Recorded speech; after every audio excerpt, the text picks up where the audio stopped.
Analysis. After the 2017 elections, the hopes ordinary Angolans placed on President João Lourenço were so high that many regarded him as a gift from God. Next September, his predecessor, José Eduardo dos Santos, will finally step down from the leadership of the ruling MPLA, after 39 years.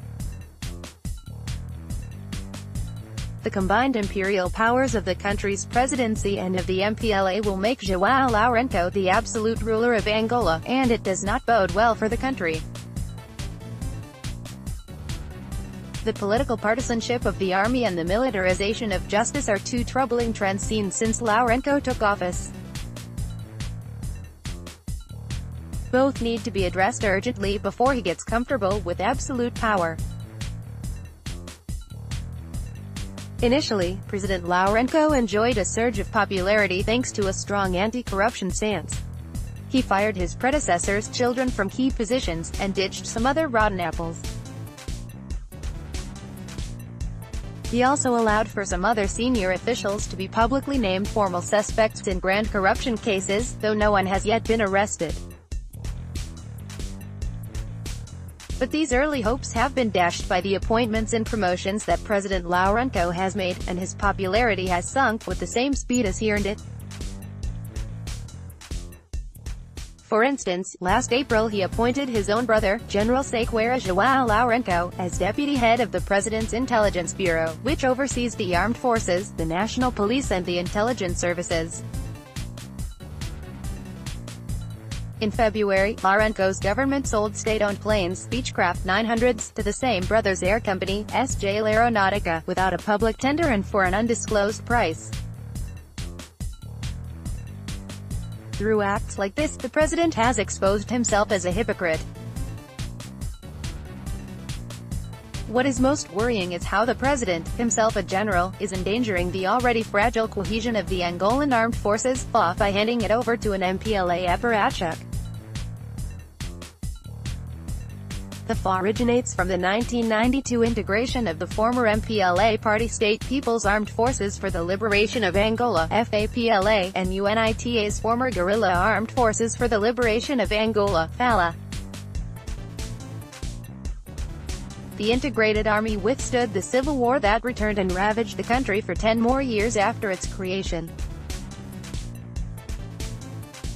Recently, President Lourenço dismissed the chief of the General Staff of the FA, General Geraldo Sachapango Nunda, the former FALA officer, to become head of the FA. Abroad, the move was seen as another outstanding sweep of Dos Santos' cronies and protégés and as another example of tackling high-level corruption. The general's name was associated with a multi-billion-dollar scam. He had been previously asked by the Attorney General to resign. In an exclusive to Maca, Angola, General Nunda clarified his position and told how the Attorney General had apologized to him for the formal announcement that he had been named a formal suspect in the scam. Legally, there was no case against him, only a political one. General Nunda's term was due to end in October, but the president sacked him in October and replaced him with General Antonio Egidio de Sousa Santos, Disciplina. The appointment sent shockwaves through the army and concerned sections within society who viewed General Santos as a largely political figure, with little aptitude for the job as head of the armed forces. General Santos was previously Deputy Chief of the General Staff for Patriotic Education, which is the post-communist name for Political Commissariat. For 2 years until 2012, the general simultaneously held his position in the army and as a Central Committee member of the ruling MPLA, an unconstitutional situation. He is best known for his partisanship and opportunism and lust for partying. He has thrown 2 lavish parties within a week to celebrate his rise to the top job of the army. In the 1980s, Lourenço headed the National Political Directorate of the FAPLA. It was in charge of all the political commissars, and controlled the army on behalf of the MPLA, under the one-party system. Former political commissars have risen to the top leadership, and among them are, the current Vice President, Bornito de Sousa, the Minister of State and head of the President's Intelligence Bureau, General Pedro Sebastião, and now the head of the Army, General José Santos. Minutes after being sworn in, General José Santos showed the press how inept and incoherent he is.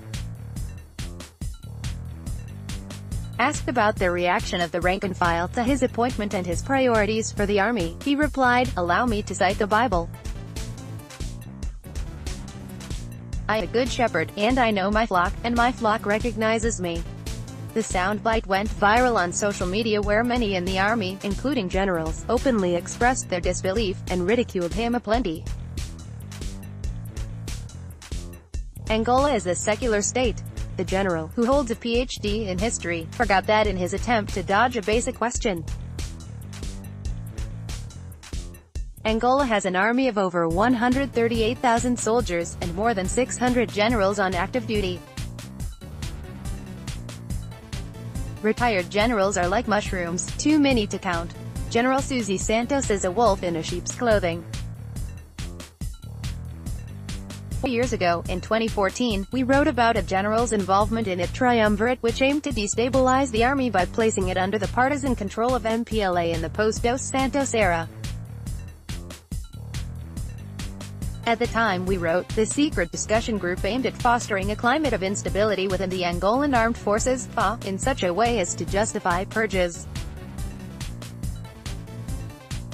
This strategy is known as the purification of the FA. The then head of the Military Intelligence and Security Service, General Zé Eduardo Moreira, led the group, and the third party was Lieutenant General João Antonio Santana, Lungo, for the Security Studies Office within the Intelligence Bureau of the Presidency.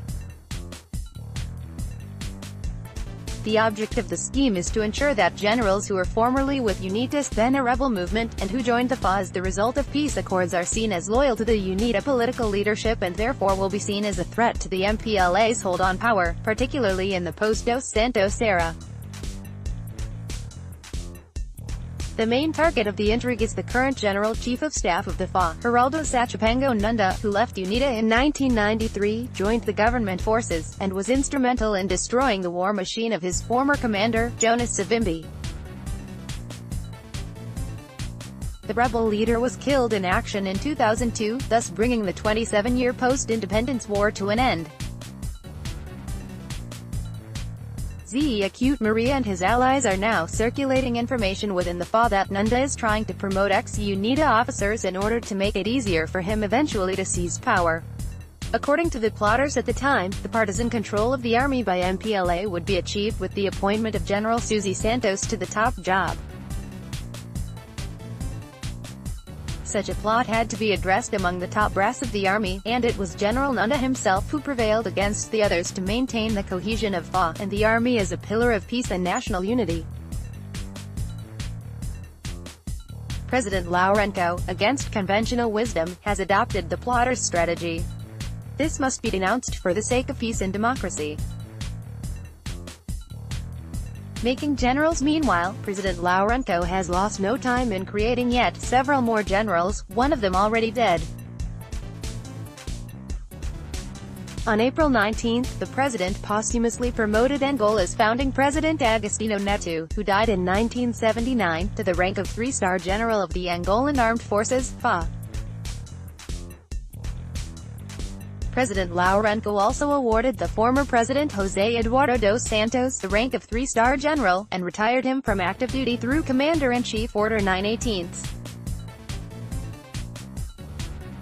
The family of the late President Neto publicly dismissed the gesture as unnecessary, and called on Lourenço to devote his attention to the living rather than the dead.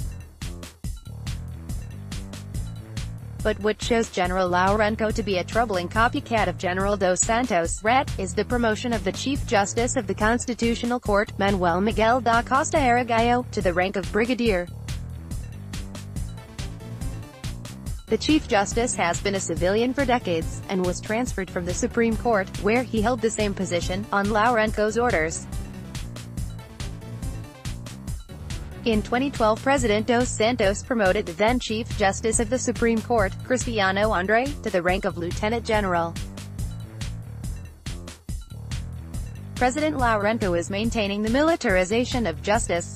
Last December he appointed General Elder Pita Gross, who is still on active duty, to the country's Attorney General. Signs are mounting that President Lourenço is hiding his authoritarian clause behind the facade of his anti-corruption rhetoric. Little else is happening in the country besides smoke screens and the maintenance of the status quo.